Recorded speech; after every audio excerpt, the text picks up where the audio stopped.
안녕하세요, 구대판다입니다. 2022년 마무리 잘 하고 계신가요? 이커머스 사업을 하고 계시다면 부가세 신고 준비로 인해서 아마 연말이랑 연초가 가장 바쁜 시기가 아닐까 싶은데요.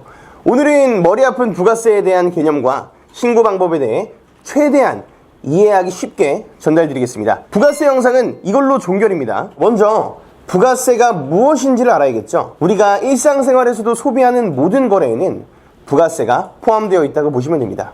이건 영수증으로도 쉽게 확인이 가능하신데요. 4,000원짜리 물품을 구매했을 때 영수증에는 물품가액 3,636원과 부가세 364원이 따로 있는 걸 보실 수 있습니다. 이 364원의 부가세를 환산해보면 결제 금액의 110분의 10의 비율이에요. 이 부가세는 사장이 벌어들이는 돈이 아닙니다. 단순하게 생각하면 내가 판매를 하고서 고객이 나에게 지불한 이 부가세를 모았다가 나라에 한 번에 신고하는 개념이다 라고 보시면 될 것 같아요. 부가세 신고는 어떤 사업자냐에 따라서 신고 시기에 차이가 있어요. 일반 과세자의 경우에는 1월부터 6월까지 거래 내역에 대한 부가세 신고를 7월에 한 번, 그리고 7월에서부터 12월까지 거래에 대한 부가세를 1월에 한 번, 총 1년에 2번 하게 되고요. 대부분 구매대행에 처음 입문하신 분들은 간이과세자이실 텐데 1월부터 12월까지 1년 동안 거래가 발생한 금액에 대해서 부가세 신고를 다음에 1월에 한 번 하게 됩니다. 일반 과세자랑 간이과세자는 당연히 신고하는 기준에도 차이가 있습니다. 일반 과세자의 경우에는 부가세는 매출세액에서 매입세액을 뺀 금액으로 신고를 하셔야 되고요. 매출세액이라는 것은 내가 판매한 총 금액의 110분의 10이 됩니다. 매입세액은 내가 사업을 영위하면서 발생한 상품의 원가 비용, 사무실 임대료, 직원 월급 등 총 지출 비용의 110분의 10이 되겠죠. 예를 들어 볼게요. 내가 물건을 4,400만원어치를 쿠팡에서 판매했고 모든 비용이 다 포함된 저의 지출이 3,300만원이라고 가정할 경우에 매출세액은 4,400만원의 110분의 10인 400만원이 되고 매입세액은 3,300만원의 110분의 10인 300만원이 됩니다.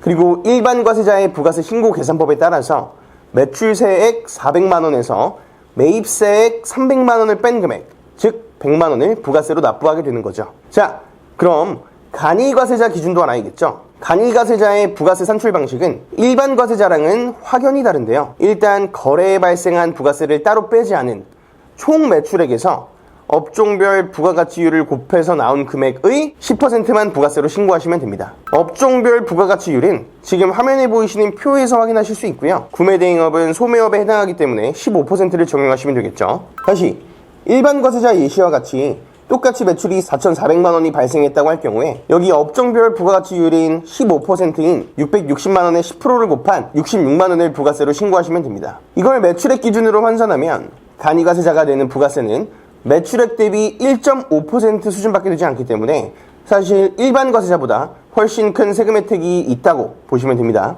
단, 간이과세자는 매입세금 계산서 등 공급대가의 0.5%만 공제를 받을 수 있기 때문에 모든 업종이 다 간이과세자가 유리한 건 아니라는 점입니다. 여기까지가 일반적인 부가세 납부 방식이고요.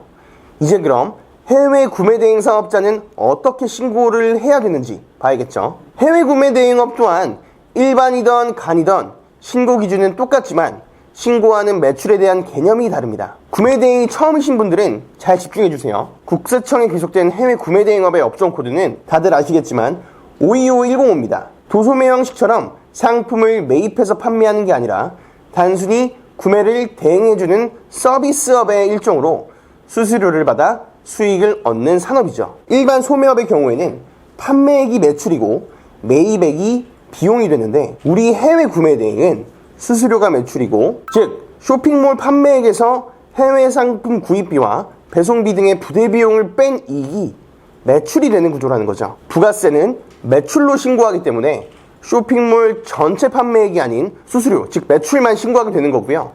그러다 보니 쇼핑몰에서 구매대행업자에게 세금계산서를 발행할 때 신고하는 집계매출과 구매대행업자가 신고하는 매출액이 차이가 있을 수밖에 없어요.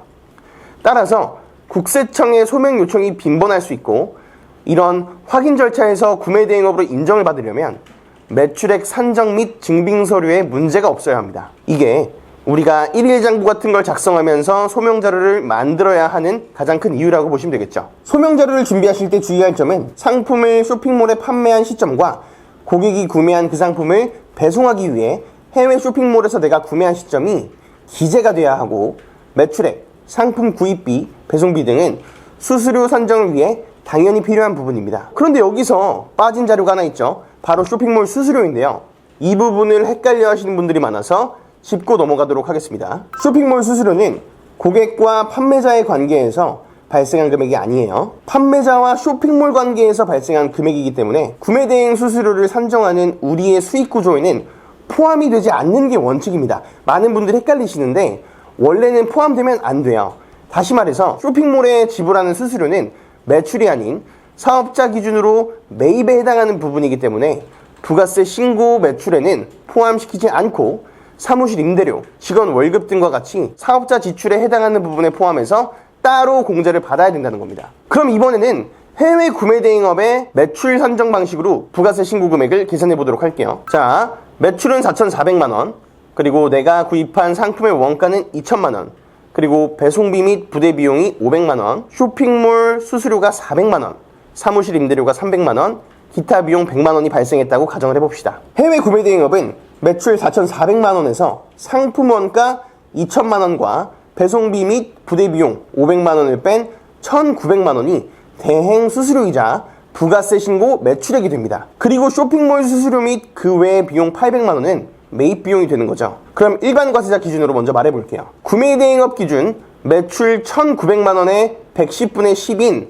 약 173만 원이 매출세액이 되고, 지출 비용 800만 원에 110분의 10인 약 73만 원이 매입세액으로 잡혀서 매출세액에서 매입세액을 뺀 100만 원이 부가세가 됩니다. 간이과세자는 매출액 1,900만 원의 소매업 업종 부가세율 15%를 적용하면 285만 원이 되고, 이 금액의 10%인 28만 5천 원만 부가세로 발생하면 됩니다. 그래서 여기서 지출 800만 원은 매입에 해당되니 공제세액 0.5%를 적용, 즉 4만 원 정도를 공제받으실 수 있습니다. 그래서 최종 납부세액은 24만 5천 원이 되는 거죠. 그런데 예시로 드린 이 매출은 실제로 부가세 납부 면제 대상이 되는 건 아시죠? 4,800만 원 이하의 간이과세자는 부가세 납부 의무가 면제됩니다. 그렇다고 아무것도 안 하시면 안 되고 신고는 꼭 해주셔야 돼요. 실제로 발생하는 매출 및 지출액에 따라서 어느 정도 차이는 있지만 가볍게 생각해봐도 구매 대행업자가 다른 업종에 비해 세법적으로 유리한 부분이 있는 것과 일반 과세자보다는 간이과세자가 훨씬 부담이 적은 것도 사실입니다. 그러면 간이과세자에서 일반 과세자로 넘어가는 기준은 어떻게 될까요? 일단 연 매출이 8천만 원이 넘어가야 됩니다. 구매 대행은 쇼핑몰 수수료를 뺀 우리 마진이 매출이 되는 구조로 월 2천만 원에 마진 25%로 잡아서 순수 500만 원을 번다고 가정했을 때에도 다음 해에는 간이과세자를 유지할 수 있어요. 연 이익이 8천만 원 이상 나신다면 웬만한 직장인 월급의 몇 배는 되는 금액이니 그냥 기분 좋게 일반 과세자로 넘어서 세금을 내도 되겠죠. 부가세 신고는 누구한테도 어렵습니다. 그리고 이 영상을 이해되실 때까지 보시고 1월 부가세 신고를 준비할 때 잘 해보시기 바랍니다. 구매 대행 부가세 신고 자료를 만드는 방법과 1일 장부 파일은 저희 구대판다 카페 게시판에도 올려놨으니 필요하신 분들은 참고하시기 바랍니다. 오늘 내용이 유익하셨나요? 조금이라도 유익하셨다면 꼭 구독과 좋아요를 눌러주시고 다음에도 좋은 정보 들고 오겠습니다. 시청해주셔서 감사합니다.